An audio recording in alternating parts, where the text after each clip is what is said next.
देव काजल को उसके ऑफिस छोड़कर अपने ऑफिस चला गया। काजल ऑफिस पहुंचकर वेदिका के केबिन में चली गई। काजल चेयर पर बैठते हुए, वेद सॉरी यार, वो भाई को मैं मना नहीं कर पाई। वेदिका फाइल में नज़र गड़ाए हुए, मैंने कुछ कहा क्या?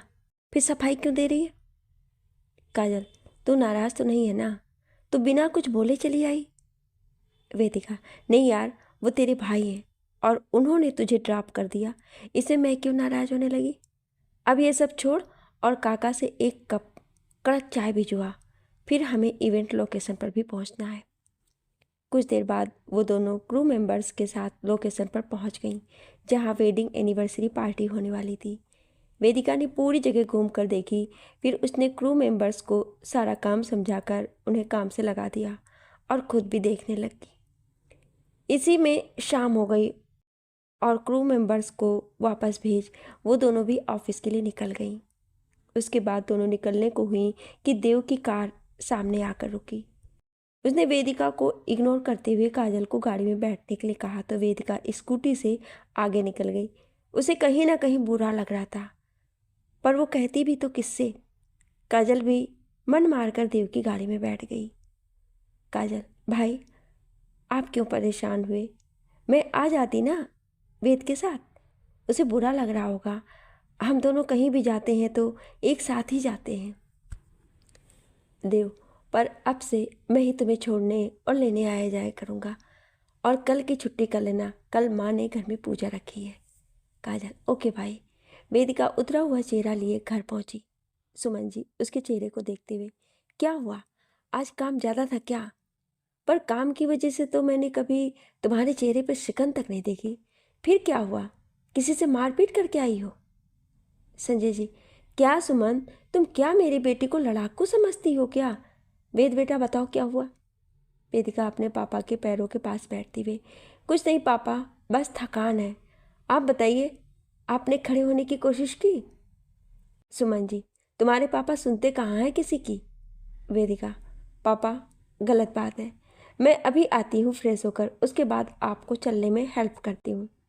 संजय जी, वेद बेटा तुम अभी ऑफिस से आई हो, थक गई हो, आराम करो।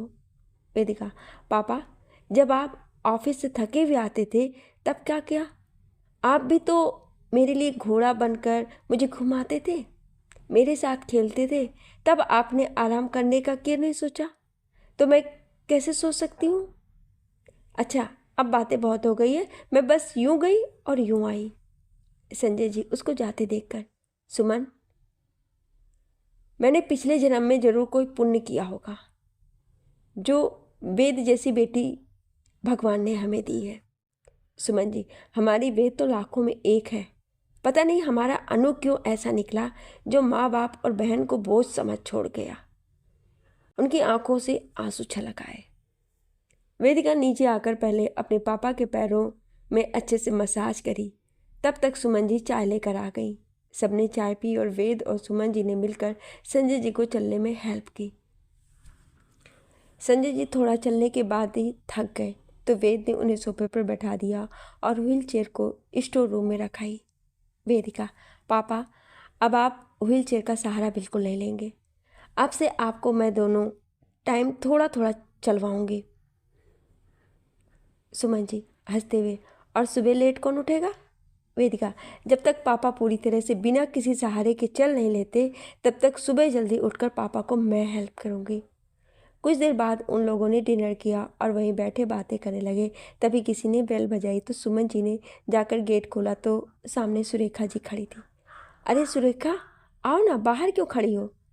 सुरेखा जी और सुमन जी कॉलेज फ्रेंड थी, दोनों ने एक साथ कॉलेज किया था। सुमन जी और सुरेखा जी अंदर आई गई।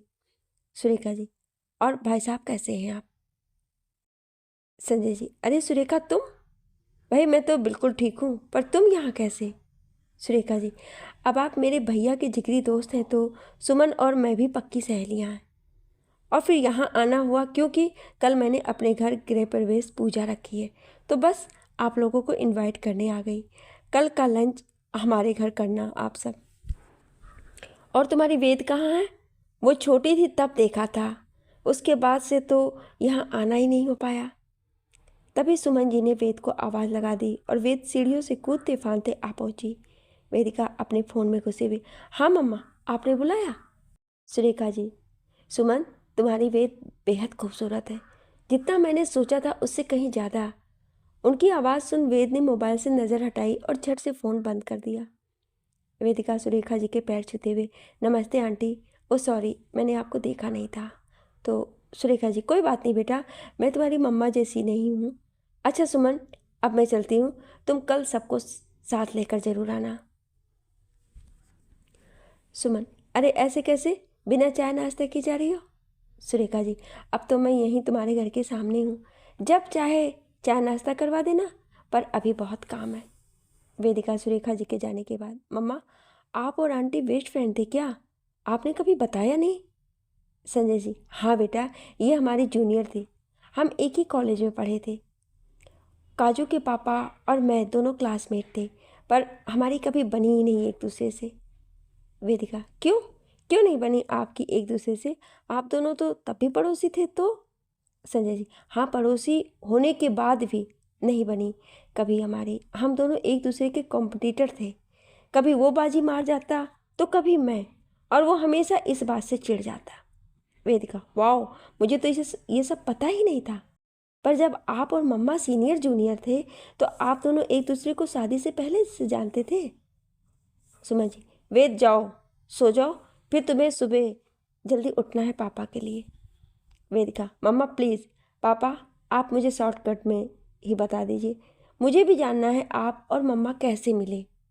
संजय जी हंसते हुए, बेटा, मैंने जब सुमन को पहली बार देखा तो मुझे इनकी शादी की बहुत भा गई। फिर क्या था, मैं रोज़ कॉलेज के बाहर बैठकर इनके आने का इंतज़ार किया करता। धीरे धीरे मुझे लगने लगा कि मैं सुमन से प्यार करने लगा हूँ। और सुरेखा, काजू की बुआ को जब इसके साथ देखा तो मैंने उससे हेल्प मांगी। वो मुझे शुरू से ही उसके भाई के बराबर मानती थी, तो उसने मेरी इनसे बात करने में मदद की। फिर क्या, इनसे बात की तो सुमन ने सीधे कह दिया वो शादी के बाद ही बात करेगी। वेदिका, इसका मतलब मम्मा भी आपको पसंद करती थी और इन्होंने इनडायरेक्टली हाँ कर दिया। वाह मम्मा। सुमन, अरे आगे तो सुन। संजय जी, उसके बाद जैसे ही मेरी नौकरी लगी और मैं तुम्हारे दादाजी के साथ पहुंच गया सुमन के घर रिश्ता लेकर, और कुछ ही दिनों में हमारी शादी भी हो गई। सुमन जी, बस अब चलो सो जाओ। वेदिका, ओके, गुड नाइट मम्मा, गुड नाइट पापा। अगले दिन वेदिका घड़ी के अलार्म की आवाज़ से जल्दी ही उठ गई और मुंह धुलकर नीचे पापा के पास चली आई। उन्हें पहले पैरों में मसाज दी और फिर कुछ देर सहारा देकर चलवाया। चाय पीकर वो खुद भी बाहर सुबह की ताज़ी हवा में निकल गई। बाहर आते ही सुरेखा ही मिल गई। वेदिका, good morning aunty. Surekha ji, good morning बेटा। बेटा, तुम इवेंट ऑर्गेनाइज करती हो ना, तो प्लीज़ मेरी थोड़ी हेल्प कर दो। काजू ने कहा तुम अच्छे से कर दोगी। वेदिका उनके इतने प्यार से की गई रिक्वेस्ट को इनकार नहीं कर पाई। वेदिका, अरे आंटी, आप प्लीज़ क्यों कह रही हैं? आप मम्मा की फ्रेंड हैं, इतना तो कर ही सकती हूँ। आप बताइए ना क्या करना है। सुरेखा जी उसे अपने साथ घर लेकर गई। सुरेखा जी, बेटा, पहले तो पूजा के लिए ये हॉल डेकोरेट करना है। तुम्हें जो भी ज़रूरत लगे वो सामान मंगवा लो। अभी आज के लिए तो इतना ही है, पर मैंने तुम्हारे घर का इंटीरियर देखा, बहुत खूबसूरती से सजाया है तुमने, तो तुम्हें इस घर को भी एक अच्छा सा लुक देना है। कर दोगी ना? वेदिका, जी आंटी, पर मुझे सिर्फ संडे को ही टाइम मिलेगा, तो तभी कर पाऊँगी, और अभी पूजा के लिए तो बस अभी 1 घंटे में हो जाएगा। इसके बाद उसने घर के एक नौकर को सामान की लिस्ट बनाकर दे दी और कुछ ही देर में सामान भी आ गया। उसने गेंदे के फूल, गुलाब के फूल और वाइट और पिंक बैलून्स भी मंगवाए। उसने गेंदे की लटकन लगानी चाहिए, पर उसके हाथ वहां तक नहीं पहुंच पा रहे थे। देव ऊपर खड़े होकर यह सब देख रहा था। वेदिका ने ऋषु, काजल का छोटा भाई, को कॉल कर हेल्प के लिए बुला लिया और कुछ ही देर में वो भी आ गया। ऋषु, हे ब्यूटीफुल, बताओ क्या हेल्प करूं? वेदिका, यार बड़ी अच्छा हुआ तुम आ गए, ये लटकन वहां ऊपर लगानी है। उन दोनों को इस तरह बातें करते देख देव की मुट्ठियां भीज गईं और वो गुस्से से अपने रूम में चला गया। उसे खुद समझ नहीं आया कि उसे इतना गुस्सा क्यों आया। लटकन लगाने के बाद ऋषु वापस चला गया। वेदिका ने फटाफट से हॉल में बने गोल पिलर के चारों तरफ ऊपर से नीचे तक बैलून्स लगाए और गुलाब के फूलों को भी अच्छी तरह से लगा दिए। उसके बाद वो सुरेखा जी से कहकर चली गई। उसे ऑफिस भी जाना था। काजू ने उसे पहले ही बता दिया था कि आज वो ऑफिस नहीं जाएगी। वेदिका भी जल्दी से सावर लेकर तैयार होकर ऑफिस के लिए निकल गई। इधर देव के घर पूजा के लिए काजल और वेदिका दोनों की फैमिली आ गई थी। देव ने उन सबके बीच वेदिका को देखना चाहा, पर वो कहीं नहीं थी। सुरेखा जी ने देव को वेदिका के मम्मा पापा से इंट्रोड्यूस करवाया। सुरेखा जी देव से, बेटा ये है मेरी कॉलेज फ्रेंड सुमन, और ये सामने वाले घर में रहते हैं, और ये है संजय जी, सुमन के पति देव, और ये है मेरा बेटा देव। देव ने दोनों के पैर छूकर प्रणाम किया। सुरेखा जी इधर उधर देखते हुए, अरे सुमन, वेद कहाँ है, दिखाई नहीं दे रही है। देव भी यही जानना चाहता था। सुमन, सुरेखा वो ऑफिस गई है, तुम्हें तो पता ही है उसके ऊपर कितनी जिम्मेदारियां हैं। उनकी बात सुन देव सोच में पड़ गया। उसने तो वेदिका को गलत ही समझा अब तक। उसने काजल को बुलाकर वेदिका के बारे में पूछा। देव, तेरी दोस्त को देखकर तो नहीं लगता कि वो जिम्मेदार होगी। मुझे तो अकड़ू और घमंडी टाइप की ज़्यादा लगी, जो माँ बाप के पैसों को पानी की तरह उड़ाती हो और इमेज सही बनाने के लिए जॉब करती है। काजल, भाई आपने बिना उसे जाने ही अपने मन से उसे इतना बुरा बना लिया, जबकि उसके जैसा तो कोई हो ही नहीं सकता। सुरेखा जी, बेटा क्या बातें कर रहे हो तुम दोनों, चलो आ जाओ, अब पूजा का टाइम हो गया है। देव अब वेदिका के बारे में जानना चाहता था। पूजा खत्म होते होते लंच टाइम भी हो गया था, तो सबने नीचे ज़मीन पर ही आसन लगा लिया और बातें करते हुए लंच भी हो गया। सावित्री देवी, अरे सुमन, आज तो वेद को रोक लेती। हर रोज़ तो जाती है मेरी लाडो ऑफिस, कभी 2 पल चैन से घर में नहीं रहती। सुमन, माँ जी, उसका बॉस उसे चैन की सांस लेने कहाँ देता है, और फिर वेद भी सुनती कहाँ है किसी की, अपने मन की ही करना है उसने। काजल, अरे आंटी, दादी, उसको ना काम का कीड़ा है। वो काम ना करे तो उसका दिन किसी ना किसी से लड़ाई या मारपीट में ही निकलता है। इसके बाद सब यूं ही बातें करते कुछ देर बैठकर अपने घर चले गए। देव अपने रूम में आकर लैपटॉप पर काम करते हुए वेदिका के बारे में सोच रहा था। उसे खुद भी समझ नहीं आ रहा था कि वो क्यों इतना सोच रहा है वेदिका के बारे में। उसने अपना सिर झटक अपने काम पर फोकस किया। इधर वेदिका भी ऑफिस में बिजी थी। शाम होते ही वो घर के लिए निकली और बारिश शुरू हो गई, और पानी की कुछ बूंदें जब उसने अपने ऊपर महसूस की तो सारी थकान दूर भाग गई। अब वो बारिश में भीगते हुए सिर्फ सुकून महसूस कर रही थी, इस बात से अनजान कि कोई उसकी खूबसूरती में खोकर उसे आंखों ही आंखों में पी रहा है। वेदिका को जब किसी की नज़रें अपने ऊपर महसूस हुई तो उसने इधर उधर नज़रें घुमा कर देखा, पर कोई नज़र नहीं आया। तो उसने बिना देर किए हेलमेट पहन अपनी स्कूटी से घर के लिए निकल गई।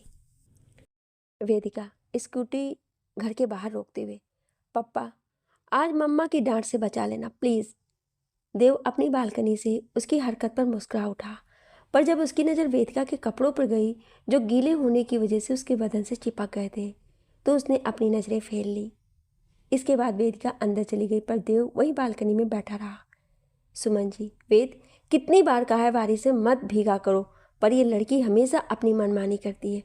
अब जाओ जल्दी से कपड़े चेंज करो, और मैं अदरक वाली चाय कड़क बनाती हूँ तुम्हारे लिए। वेदिका दौड़कर अपने रूम में आकर, थैंक यू पप्पा, आज बचा लिया आपने, और इतनी सी डांट तो चलती है ना, आपकी मम्मा भी आपको इतना तो डांट लगाती ही होंगी। कपड़े चेंज करके बालों को सुखाते हुए बालकनी में आ गई। देव के रूम की बालकनी और वेदिका की रूम की बालकनी बिल्कुल आमने सामने थी। देव की नज़र उस पर पड़ी। उसने ब्लैक कलर की टी शर्ट और कैफ्री पहन रखी थी। वो बाल सुखाने में बिजी थी और देव उसे देखने में। अचानक ही वेदिका की नज़र सामने बालकनी में बैठे देव पर चली गई। उसके देखते ही देव ने अपनी नज़रें लैपटॉप में गड़ा ली। वेदिका भी अंदर चली गई, देव खुद से बड़बड़ाते हुए, देव, देव क्या हो रहा है, ऐसे क्यों देख रहा था उसे, क्यों उसको देखते ही नज़रें ठहर जाती है, क्यों उसके बारे में सब कुछ जानने को बेताब हूँ, क्यों हर पल उसी के बारे में सोचने लगा हूँ, उफ, ये क्यों। वेदिका नीचे आकर चाय पीने बैठ गई, और वो भी देव के बारे में ही सोच रही थी, पर कुछ अलग। वेदिका, बप्पा, ये काजू का भाई ना कुछ अजीब ही लगता है। मुझे तो ऐसा ही लगता है अजीब, आपको कैसा लगता है। चाय पीने के बाद उसने फिर अपने पापा के पैरों की मसाज कर उन्हें थोड़ा चलाया। सुमन जी, वेद बेटा, तुम एक बार डॉक्टर को भी दिखा लाना अपने पापा को। संजय जी, पर अब क्या ज़रूरत है, सुमन, अब तो लगता है बहुत जल्दी ही चलने लगूंगा। वेदिका, हाँ पापा, आप बहुत जल्दी ही अपने पैरों पर खड़े होंगे और चलने भी लगेंगे। प्रतीक फोन पर काजल से, यार जब से तुम्हें पता चला है मैं तुम्हारे भाई का फ्रेंड हूँ, तुमने तो बात करना ही बंद कर दिया। काजल, ओ हाँ, नहीं सॉरी। प्रतीक, काजल, काजल हाँ।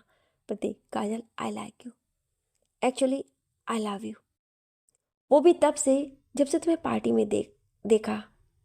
काजल, तुम सुन रही हो ना? प्रतीक की बात सुनकर काजल तो किसी और ही दुनिया में चली गई, उसे यकीन ही नहीं हुआ। प्रतीक उसको कुछ बोलता ना पाकर, काजल तुम नाराज हो गई क्या? देखो मैं तुम्हें फोर्स नहीं कर रहा, बस अपने दिल की बात कह रहा हूँ तुमसे। काजल, अगर मैं कहूँ मैं किसी और को चाहती हूँ तो? प्रतीक भारी आवाज, तो मैं तुम्हारी खुशी में खुश हो जाऊंगा। काजल, और अगर मैं कहूँ वो कोई और नहीं तुम हो तो? प्रतीक बिना समझी, तो भी मैं खुश। क्या क्या कहा तुमने? एक बार फिर से कहो। काजल, आई लव यू टू प्रतीक शर्मा, उसी दिन से जब से तुम्हें पहली बार देखा। इसी तरह दोनों ने कुछ देर बातें कर कॉल कट कर दी। काजल तो बस वेदिका को बताने के लिए बेताब हुई जा रही थी, उसे उसका प्यार जो मिल गया था। सुबह उठकर सबका वही रूटीन चालू हुआ। वेदिका भी अपने पापा को थोड़ा चलवाने के बाद ऊपर छत पर आ गई। बारिश के मौसम में ठंडी ठंडी हवाएं चल रही थी, मौसम भी खुशनुमा बना हुआ था। ऋषु, वेद तुम कब से सुबह जल्दी उठने लगी? वेदिका, अरे बड़ी, बस ऐसे ही, कभी कभी जल्दी भी उठ जाना चाहिए और ये ताज़ी हवा खा लेनी चाहिए। दोनों के घर आपस में जुड़े होने से छतें भी आपस में जुड़ी हुई थी और कमर तक की बाउंड्री हो रखी थी। तेज हवाओं के चलते वेदिका के बाल उसके चेहरे को छू रहे थे, जिन्हें वो बार बार पीछे कर रही थी। ऋषु ने जब उसे ऐसे देखा तो अपने हाथ का बैंड निकालकर उसने वेद के बालों को बांध दिया।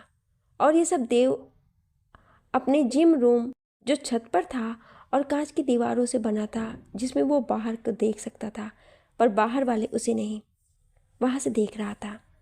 उसे नहीं पता था क्यों, पर जब भी वो वेदिका को ऋषु के साथ देखता उसकी मुट्ठियाँ तन जाती। वेदिका और ऋषु दोनों वहीं दीवार पर एक दूसरे के गले में बाहें डाल बातें करने में लगे थे और देव उन्हें ऐसे देख अपनी पंचिंग बैग पर अपना गुस्सा बरसा रहा था। वेदिका, अच्छा बड़ी, एक बात बताओ, आजकल इतने बिजी कहाँ हो? घर से जल्दी निकलते हो, लेट आते हो, कहीं कोई लड़की वड़की का चक्कर तो नहीं? ऋषु हंसते हुए, वेद तुम्हारे होते हुए दूसरी लड़की का चक्कर क्यों रखूंगा भला? वेद ने उसकी इस बात पर उसे खा जाने वाली नज़रों से देखा।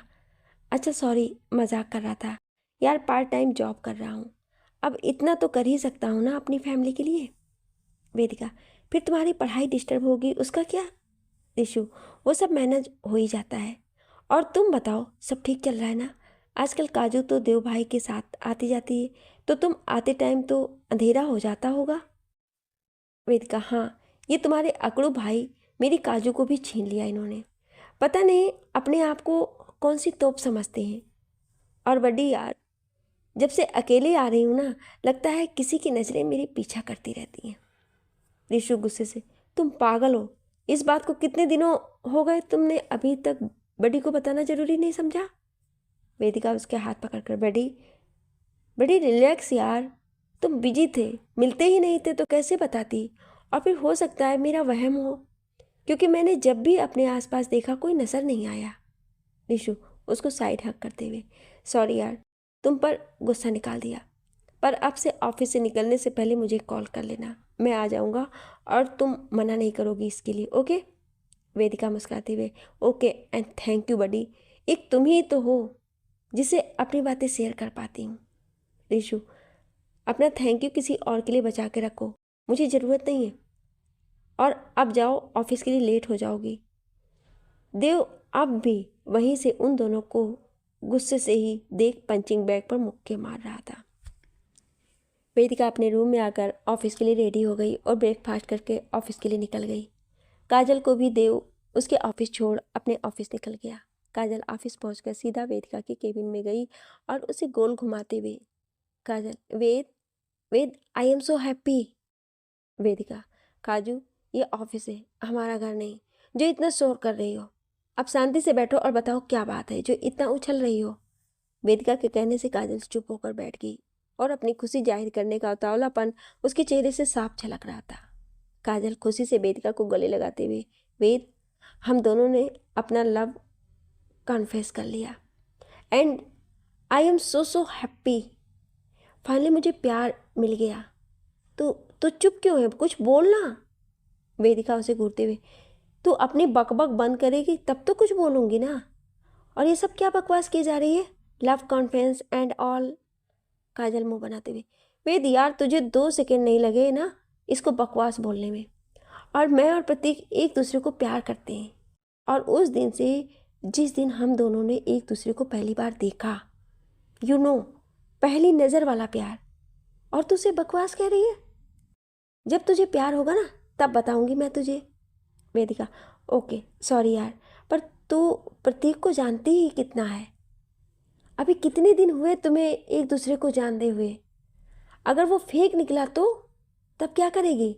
मैं जानती हूँ तेरी फीलिंग सच्ची है उसे लेकर, पर क्या उसकी भी है। काजल, वेद, वो देव भाई का बेस्ट फ्रेंड है यार, और मुझे पता है उसकी फीलिंग झूठी नहीं है। तू इतना मत सोच यार, तू हर किसी को एक ही नज़रिए से देखती है, इसलिए तुझे सब एक जैसे लगते हैं, पर प्रतीक वैसा नहीं है।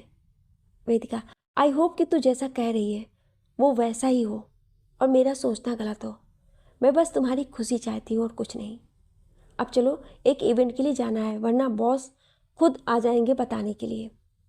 शाम होते ही दोनों ऑफिस से बाहर निकली तो देव की कार बाहर ही खड़ी थी। वेदिका ने रिशु को कॉल कर दिया, इतने में ही रिशु भी आ गया। अब रिशु और वेदिका दोनों ही निकल गए, वेदिका स्कूटी से और रिशु बाइक से। दोनों ही साथ साथ चलने लगे। रिशु को वहाँ देखकर देव को एक बार फिर गुस्सा आया। दोनों को साथ देखकर काजल के बैठते ही वो भी उनके पीछे हो लिया। देव काजल से, ये रिशु और इस लड़की का क्या चक्कर है। फिर दांत पीसते हुए, जब देखो तब चिपके रहते हैं। काजल हंसते हुए, खा गए ना आप भी धोखा। देव ने उसकी तरफ हैरानी से देखा। भाई, इन दोनों को जो भी ऐसे देखता है ना तो गर्लफ्रेंड बॉयफ्रेंड ही समझता है, पर ये दोनों एक दूसरे के क्लोज फ्रेंड है, इसके अलावा कुछ नहीं। पर हाँ, ये दोनों जान है एक दूसरे की, एक दूसरे के लिए कुछ भी कर गुजरने को तैयार रहते हैं दोनों। कभी कभी तो मुझे भी जलन होने लगती है दोनों से, क्योंकि ये दोनों एक दूसरे से सारे सीक्रेट शेयर करते हैं, पर मुझसे नहीं। देव उसकी बात काट कर, क्यों, तुम दोनों तो बेस्ट फ्रेंड हो ना। काजल, हाँ भाई, बेस्ट फ्रेंड तो हैं, पर वेद रिशु से ज़्यादा क्लोज है, क्योंकि रिशु उसकी हर बात उसके बताने से पहले ही समझ जाता है। आज भी ऐसा ही कुछ हुआ होगा, इसलिए रिशु वेद को लेने आया। और भाई, वेद ना जैसी दिखती है वैसी है नहीं। मैं तो उसके ऐसे होने के पीछे के रीजंस भी नहीं जानती, पर रिशु वो सब जानता है। देव, हाँ, काफ़ी इंटरेस्टिंग है तुम्हारी वेद। काजल, भाई, आप इतना चिढ़ते क्यों हो वैसे, आप मुझे उसके साथ आने जाने क्यों नहीं देते। देव, क्योंकि वो लड़की थोड़ी अजीब लगती है। काजल, भाई वो ऐसी नहीं है, आप उसके बारे में जान जाओगे ना तो कभी ऐसा नहीं बोलोगे। देव तो यही चाहता था और उसे आज मौका मिल ही गया वेदिका के बारे में जानने का। भाई, जब हम दोनों ने 12th कंप्लीट किया तब अनु भाई, मतलब वेद के बड़े भाई अनुराग, कॉलेज कंप्लीट कर चुके थे। तब एक दिन अचानक अंकल का एक्सीडेंट हुआ और उनके दोनों पैरों में फ्रैक्चर आ गया, जिससे वो काफ़ी दिनों तक बिस्तर पर थे, और अंकल की नौकरी भी चली गई और सब जिम्मेदारी अनु भाई पर आ गई। पर वो घर छोड़कर चले गए क्योंकि उनके सपने कुछ और थे और वो ये जिम्मेदारियां निभाना नहीं चाहते थे। वेद अभी सिर्फ 12th पास थी और उसका सपना था अपनी खुद की कंस्ट्रक्शन कंपनी खोलना, और ये सब अंकल के एक्सीडेंट के बाद उसे टूटता हुआ नजर आने लगा। और भाई भी अपनी जिम्मेदारियों से भाग लिए। अब वेदिका को जॉब तो किसी भी कंडीशन में करनी ही थी, क्योंकि अब वही एक थी जो घर खर्च उठा सकती थी। पापा ने हेल्प करनी चाहिए, पर वेद ने कोई भी हेल्प लेने से मना कर दिया। उसके बाद उसने पार्ट टाइम जॉब के साथ ही इवेंट मैनेजमेंट के लिए कोर्स किया और उसके बाद ही फुल टाइम जॉब के लिए अप्लाई किया और उसे मैनेजर की पोस्ट पर रख लिया गया। उसका सपना कुछ और होते हुए भी उसने वो कोर्स और जॉब किया जिसमें उसे कोई इंटरेस्ट नहीं था। भाई, अब उसे तो खुलकर जीने का मौका भी नहीं मिला। देव ने कुछ नहीं कहा। देव ने घर के आगे गाड़ी रोकी और काजल उतर कर चली गई।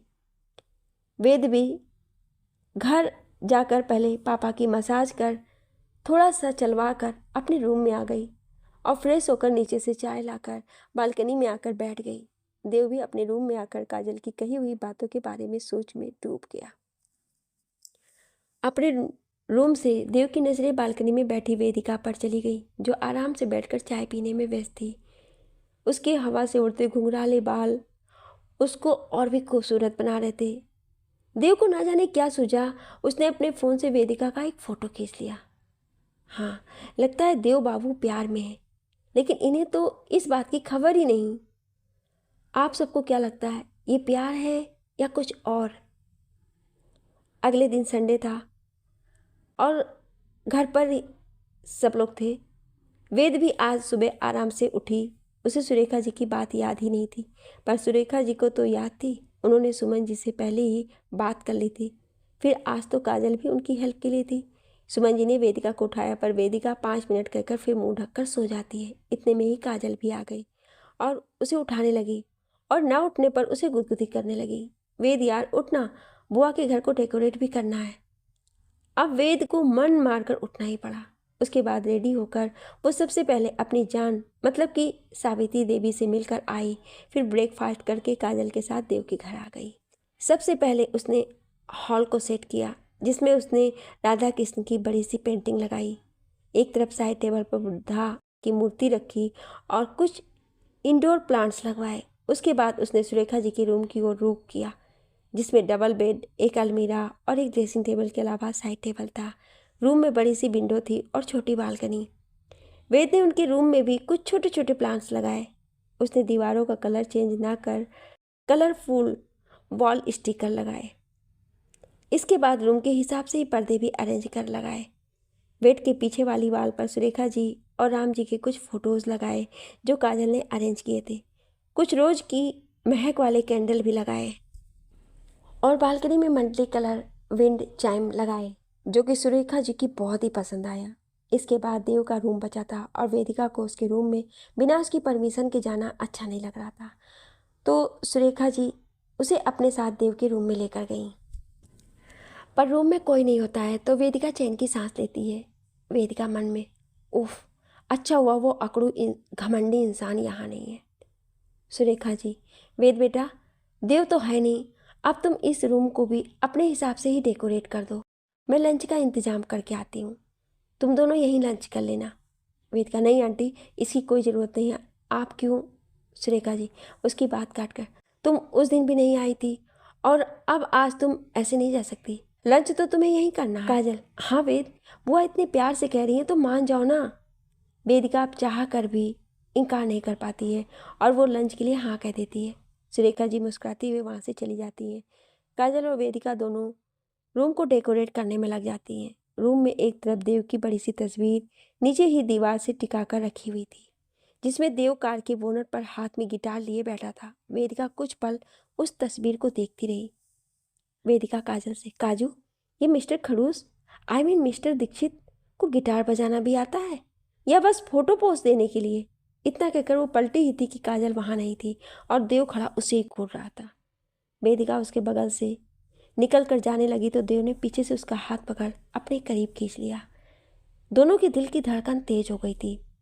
कुछ पल के लिए दोनों ही एक दूसरे को देखते रहे। दोनों ही एक दूसरे की छुअन से पूरे शरीर में करंट दौड़ गया, पर दोनों ने ही कुछ रिएक्ट नहीं किया। देव, हाँ तो अब बोलो, क्या कह रही थी आप मिस वेदिका? वेदिका तो देव के करीब होने से ही घबरा गई थी। उसकी तो मानो सांस ही रुक गई हो। वो कुछ बोल ही नहीं पा रही थी। उसने अपनी नज़रें नीची कर ली तो देव ने उसे जाने दिया। तब जाकर वेदिका ने चैन की सांस ली और बाहर आ गई। वेदिका बड़बड़ाते हुए, काजू की बच्ची, तुम मिल जाए एक बार, छोड़ूंगी नहीं तुझे। ऐसे कैसे मुझे बिना बताए चली गई? जरूर उस प्रतीक से फ़ोन करने लगी होगी। फिर अपने हाथ को छूकर, जिसे अभी कुछ देर पहले देव ने पकड़ा था, मैं मैं इनसे कुछ कहा क्यों नहीं? क्यों मिस्टर खड़ूस दीक्षित के सामने कुछ नहीं कह पाई? और कोई होता तो अब तक उसका हाथ पैर तोड़ चुकी होती। पर बप्पा। देव भी अपने रूम से। इधर देव के रूम में काजल बालकनी से रूम में आकर काजल देव को देखकर, भाई आप, वेद कहाँ है?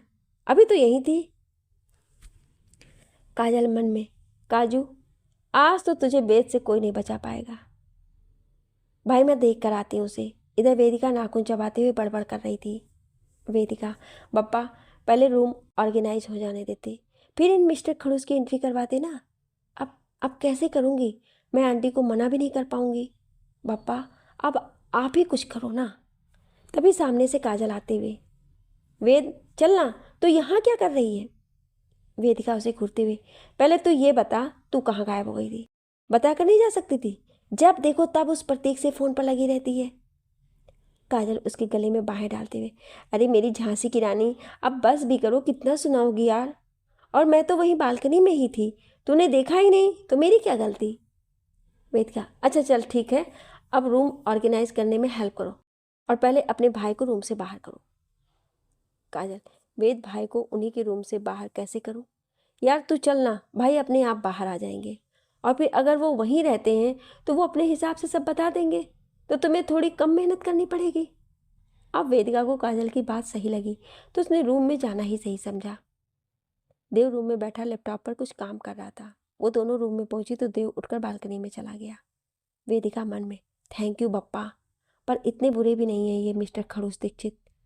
फिर काजल से, चल काजू, अब यहाँ से गायब मत होना जब तक कि पूरा रूम ऑर्गेनाइज नहीं होता। काजल मुंह बनाकर, ओके।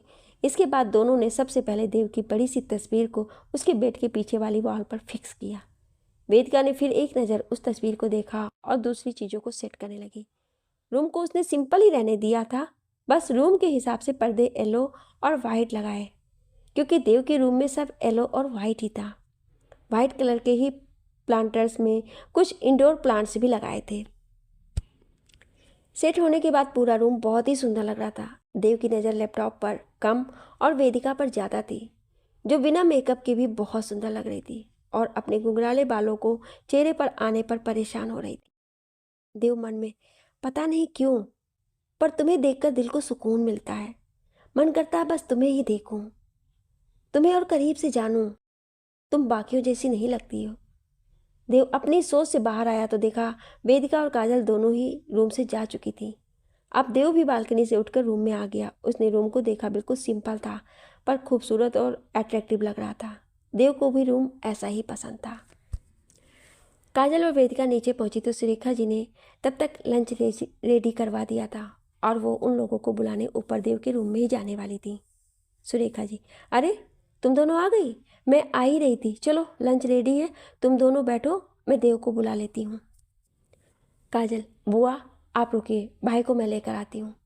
कुछ देर बाद सभी डाइनिंग टेबल पर बैठे थे। देव और वेदिका आमने सामने बैठे थे और देव की नज़रें वेदिका पर ही थी, जो कि काजल ने नोटिस कर लिया था। और वेदिका तो बस जल्दी से खाकर जाना चाहती थी। खाना खाकर वेदिका जल्दी से अपने घर चली गई और काजल वहीं रुक गई। वेदिका अपने रूम में जाकर देव के बारे में सोचने लगी और सोचते सोचते ही नींद के आगोश में चली गई। शाम को काजल की आवाज़ से उसकी आंख खुली। काजल, वेद उठ ना यार, क्या हमेशा सोती रहती है? चल ना यार, आज खजराना गणेश मंदिर चलते हैं। खजराना जाने की बात पर वेदिका जल्दी से उठ खड़ी हुई और काजल से कपड़े निकालने का कहती हुई बाथरूम में नहाने चली गई।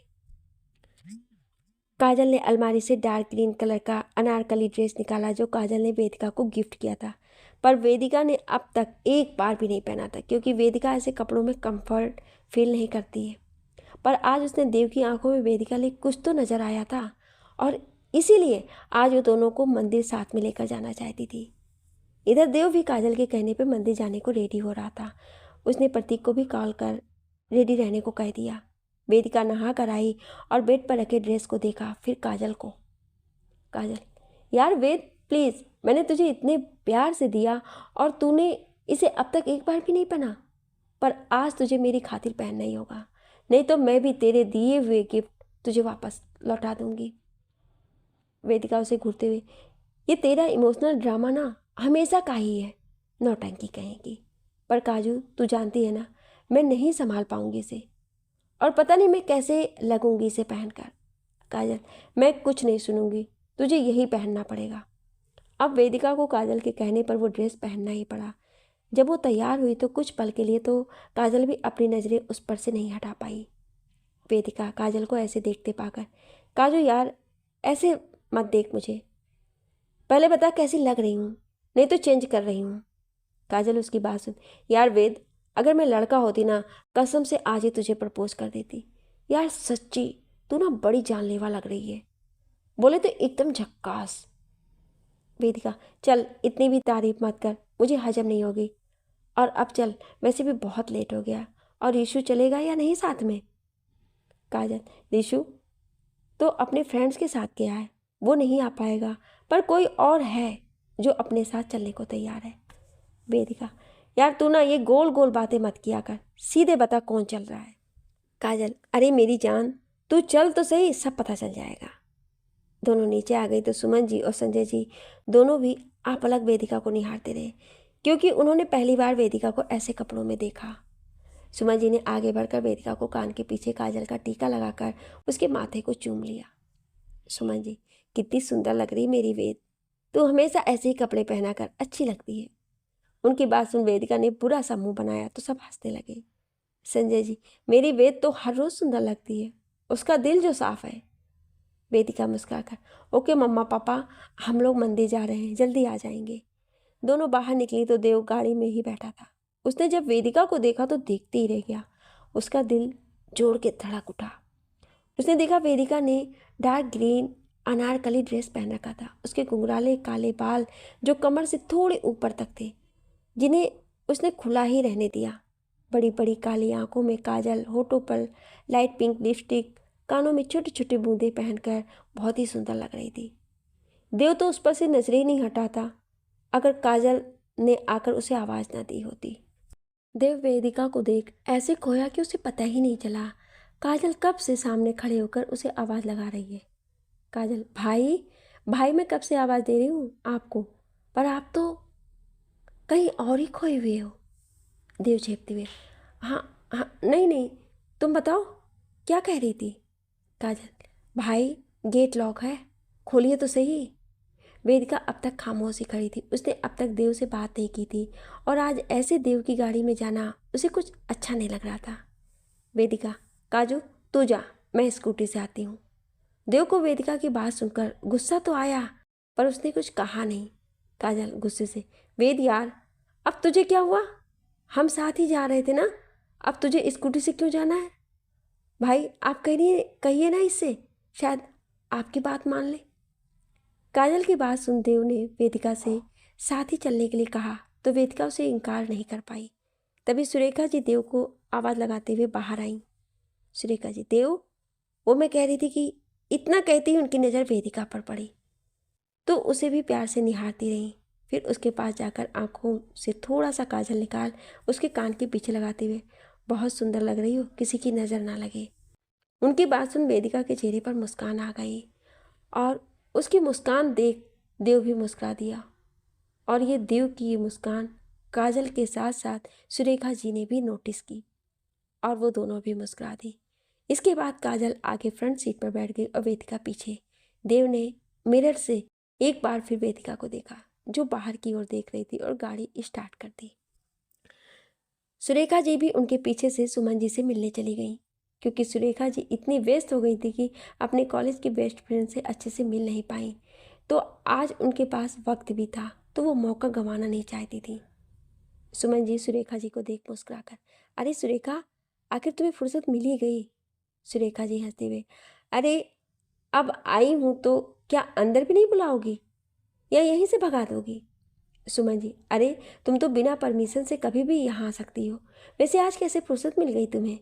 सुरेखा जी सोफे पर बैठते हुए, अरे देव काजू और वेद के साथ मंदिर गया है, और इन्हें देव के पापा तो अपने काम के आगे कुछ नजर ही नहीं आता, तो बस तुमसे मिलने चली आई। वैसे तुम्हारी वेद बहुत मेहनती, शांत और सुलझी हुई है। सुमन जी हंसते हुए, अभी तुमने उसे ठीक से जाना नहीं है, नहीं तो ऐसा कभी नहीं कहती। वेद और शांत कभी नहीं। हाँ, बस जब वो पूरे दिल से कोई काम करती है तो सब तब शांत रहती है। सुरेखा जी, कुछ भी हो, पर मुझे ना तुम्हारी वेद बहुत पसंद आई। फिर कुछ सोच कर, वैसे तुमने वेद की शादी के लिए क्या सोचा है? सुमन जी, अभी तक तो कुछ नहीं सोचा है, और अभी उसकी उम्र ही कितनी है, और शादी के लिए कोई अच्छा लड़का भी तो नजर होना चाहिए। सुरेखा जी, तुम बुरा ना मानो तो एक बात कहूँ। सुमन जी नाराजगी से, अब तुम अपनी बेस्ट फ्रेंड से भी कुछ कहने की इजाज़त मांगोगी क्या? सुरेखा जी, अरे नहीं, ऐसी कोई बात नहीं है। वो मैं ये कहना चाहती हूँ कि तुम्हारी वेद, मेरा मतलब है कि तुम्हारी वेदिका को मैं अपने देव के लिए चाहती हूँ। सुमन जी हैरानी से सुरेखा जी की ओर देखने लगी, उनकी आंखों में आंसू छलक आए। सुरेखा जी सुमन जी का हाथ पकड़ते हुए, सुमन, तुम रो क्यों रही हो? क्या मेरा देव तुम्हें पसंद नहीं है? अगर ऐसा है तो मैं इस बारे में कभी कुछ नहीं बोलूँगी। सुमन जी अपने आंसू पोंछकर, ऐसी बात नहीं है सुरेखा, तुम्हारे देव में कोई कमी नहीं है जो मैं या कोई भी उसे नापसंद करे। ये आंसू तो बस खुशी के थे। मेरी बेटी तुम्हारे घर की बहू बने, इससे ज़्यादा खुशी की बात और क्या हो सकती है? मेरी बेटी हमेशा यहीं मेरी नज़रों के सामने रहेगी। दोनों सहेलियां खुशी से एक दूसरे के गले लग गईं और बातें करने लगीं देव और वेदिका के बारे में। इधर देव ने प्रतीक के घर के सामने गाड़ी रोकी और उसे कॉल लगाकर जल्दी नीचे आने के लिए कहा। काजल और वेदिका को इस बारे में कोई खबर नहीं थी। तभी उन लोगों को प्रतीक आता दिखाई दिया। उसने पहले तो काजल और वेदिका को आश्चर्य से देखा, फिर सभी को हाय हेलो किया तो काजल पीछे की सीट पर जाने के लिए उतरने लगी। प्रतीक उसको उतरते देख, तुम वहीं बैठो, मैं पीछे ही बैठ जाऊंगा वेद के साथ। और वो डोर ओपन कर वेदिका के बगल में बैठ गया। देव ने जब प्रतीक के मुंह से वेद सुना तो उससे रहा नहीं गया और उसने प्रतीक से पूछ ही लिया। देव, हाँ प्रतीक, तुम इन्हें कैसे जानते हो? पहले भी मिल चुके हो क्या? प्रतीक, अरे देव, मैं इनसे अपने बर्थडे वाले दिन मिला था। पार्टी ऑर्गेनाइज इन्होंने ही किया था। इसके बाद कुछ देर सब खामोश रहे। देव ने कार आगे बढ़ाई तो काजल ने रेडियो चालू कर दिया और सब कुछ ही देर में मंदिर पहुंच गए। सब बाहर निकल गए और देव ने भी कार पार्क की और उन तीनों के पास आ गए। चारों ने अलग अलग प्रसाद लिया और मंदिर के अंदर चल पड़े। इस बीच वेदिका को बार बार पीछे पलट कर देख रही थी काजल। उसको ऐसे करते देख, वेद, क्या हुआ? तू पीछे किसे देख रही है? वेदिका, काजू, पता नहीं क्यों, पर ऐसा लग रहा है जैसे कोई है जो मेरा पीछा कर रहा है, पर देखने पर कोई नजर नहीं आ रहा है। काजल, तुझे कोई वहम होगा, चल आगे चलते हैं। इसी बीच कोई लड़का वेदिका के कंधे से टक्कर मारते हुए तेजी से निकल गया, पर भीड़ की वजह से किसी ने ध्यान भी नहीं दिया। काजल, वेद यार, मुझे प्रतीक से बात करनी है, पर भाई है कि उन्हें छोड़ ही नहीं रहे हैं। प्लीज़ तुम प्रतीक की जगह चली जाओगी तो मुझे और प्रतीक की बात करने का कुछ टाइम मिल जाएगा। वेदिका ने उसे घूर कर देखा और फिर प्रतीक को पीछे कर खुद देव के पास खड़ी हो गई। प्रतीक काजल से, क्या कर रही हो तुम? दे देखेगा तो क्या सोचेगा? काजल, भाई कुछ नहीं सोचेंगे, और आप कैसे दोस्त हैं? आपने खुद की सेटिंग तो कर ली, अपने दोस्त के लिए भी कुछ सोच लो। प्रतीक, क्या क्या मतलब है तुम्हारा? काजल, अरे भोले भंडारी, मुझे ऐसा लगता है कि भाई वेद को पसंद करने लगे हैं, तो बस उन्हें ही मिलाने का प्लान करना है। प्रतीक अविश्वास, तुम क्या बोल रही हो? पता भी है, मैं देव को अच्छे से जानता हूँ। वो तो बड़ा ही सख्त है प्यार वार के मामले में, और लड़कियों से तो वो अब दूर ही रहता है। तुम जानती होगी ना कि वो लड़कियों से दूर क्यों रहता है? काजल, हाँ जानती हूँ, पर जरूरी तो नहीं कि किसी एक लड़की की वजह से भाई सभी लड़कियों को गलत समझे। और मैंने देखा है भाई की आंखों में वेद के लिए प्यार। हाँ, अभी उन्हें यह समझने में वक्त लगेगा, पर वो जल्दी ही अपनी फीलिंग्स समझ जाएंगे। फिर गुस्से से, और रही बात उस लड़की की, तो भाई उसे अपनी अच्छी दोस्त मानते थे। उसी ने गलत समझा और गलत किया, इसमें सिर्फ उस लड़की की गलती थी, किसी और की नहीं। और भाई ने उसे ऐसे ही जाने दिया। मैं होती ना तो मुंह तोड़ दिया होता उसका। प्रतीक, अरे बस करो, हम मंदिर में हैं अभी, और अब तुमने कहा है तो मुझे देव की हरकतों पर नज़र रखना पड़ेगा। लाइन बहुत लंबी थी और उन सबको बहुत टाइम भी लगने वाला था। प्रतीक और काजल तो अपने में ही लगे थे, पर वेदिका और देव दोनों बस इधर उधर देख कर ही मन बहला रहे थे। वेद तो मन ही मन वेदिका को कोस रही थी। वेदिका मन में, ये काजू ना मुझे यहाँ लाई और खुद प्रतीक से बात करने में लगी और मुझे इन मिस्टर खड़ूस दीक्षित के साथ छोड़ दिया। काजल और प्रतीक बात करने में इतने व्यस्त थे कि कब वो दोनों पीछे होते चले गए उन्हें पता ही नहीं चला। और अब वेदिका के पीछे कुछ लड़के आकर खड़े हो गए। उनमें से एक वेदिका के एकदम करीब आकर खड़ा हो गया। वेदिका ने एक बार पलटकर उन सब लड़कों को घूर कर देखा तो लड़के ने अपनी बत्ती सी चमका दिए। वेदिका का मन किया कि उसके दांत तोड़ दे, पर मंदिर में होने की वजह से वो कुछ कर नहीं सकती थी। देव ने जब पीछे पलटकर देखा तो उसने वेदिका का हाथ पकड़ आगे कर दिया और खुद उस लड़के को घूरते हुए वेदिका के पीछे खड़ा हो गया। वेदिका ने चैन की सांस ली और मन में कहा, आप इतने बुरे भी नहीं हैं मिस्टर खड़ूस दीक्षित। इसके बाद धीरे धीरे आगे बढ़ते हुए उन दोनों ने साथ ही बप्पा के दर्शन किए। देव वेदिका के साथ होने से बहुत ही खुश था। उसकी नज़रें वेदिका से हटने का नाम ही नहीं ले रही थी, पर जैसे ही वेदिका की नज़र उस पर पड़ती तो वो कहीं और देखने लगता है। इस बीच दोनों के हाथ आपस में कई बार टकराए और कई बार देव ने खुद से वेदिका का हाथ अपने हाथों में ले लिया। वेदिका ने भी भीड़ देखकर कोई ऐतराज़ नहीं जताया और देव के साथ से उसे असहज भी नहीं लग रहा था। फिर उसने ज़्यादा कुछ नहीं सोचा। बप्पा के दर्शन कर दोनों ने वहाँ बने छोटे छोटे मंदिर में भी दर्शन किए और वहीं बैठकर काजल और प्रतीक का इंतज़ार करने लगे। वेदिका को सोचकर, हाँ मिस्टर दीक्षित, उस टाइम हेल्प के लिए थैंक्स। देव मुस्कुराकर, थैंक्स की कोई बात ही नहीं थी। मैं हेल्प नहीं करता तो शायद कोई और कर देता। वैसे तुम सिर्फ मेरे सामने ही इतना कम बोलती हो या? वेदिका उसकी बात काटकर, हाँ सिर्फ आपके।